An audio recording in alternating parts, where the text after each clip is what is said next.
I want to offer you a psychology rule for life that I've formed through hard experience and a lot of learnings. And I'm going to save you a lot of pain, a lot of effort, and a lot of bad decisions and damage if you follow this rule.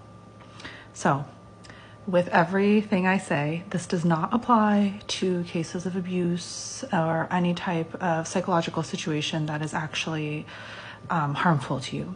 This applies to like those normal situations in which we're dealing with people that are not actively doing us harm, right? Okay, just wanted to stipulate that because sometimes I get comments and sometimes I need to say it over again. Okay, here's the rule. Playing the victim makes you make poor decisions. And bear with me because this will make a lot of sense.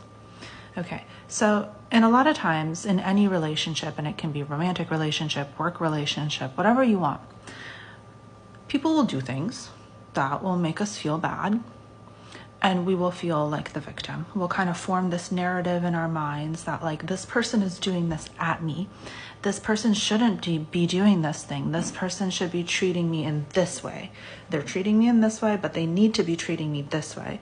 And until they treat me this way, we will not be okay. And so we put all of our effort into kind of forming this huge narrative about being the victim and how this shouldn't be happening. And they are like, they're just kind of like, they're doing bad things. Like maybe they're not a bad person, but they're not doing it right. They're not doing it right. And we're like, why can't you just do it right? The problem with this is that it closes down a lot of our solutions-based thinking because it doesn't allow us to see every possible solution to the scenario. Basically, if you have a victim-based narrative, the only solutions you can see are victim-based solutions. And the problem with victim-based solutions is that in the whole narrative of being a victim, you don't really have a lot of choices. Like that's the whole point of being a victim. Like the fact that you're a victim means you don't have power. So basically by making a victim-based narrative, you've eliminated most of your choices in creating a solution.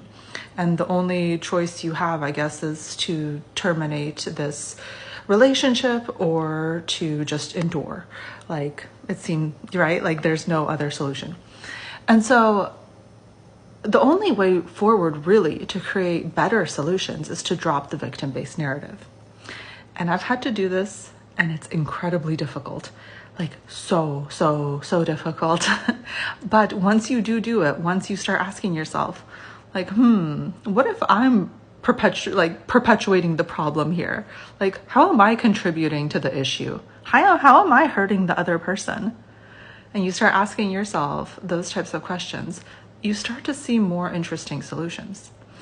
And once you start seeing those interesting solutions, you can actually quickly enact that behavior change in yourself to make those solutions happen. Because oftentimes, whenever we're stuck with like issues in a relationship, whether again, like it be a friendship, parent-child relationship, romantic relationships, whatever, it's often like a cycle, right? So one person hurts the other person hurts this person, and it goes round and round and round and round. And the only way to stop the cycle is for one person to stop hurting the other.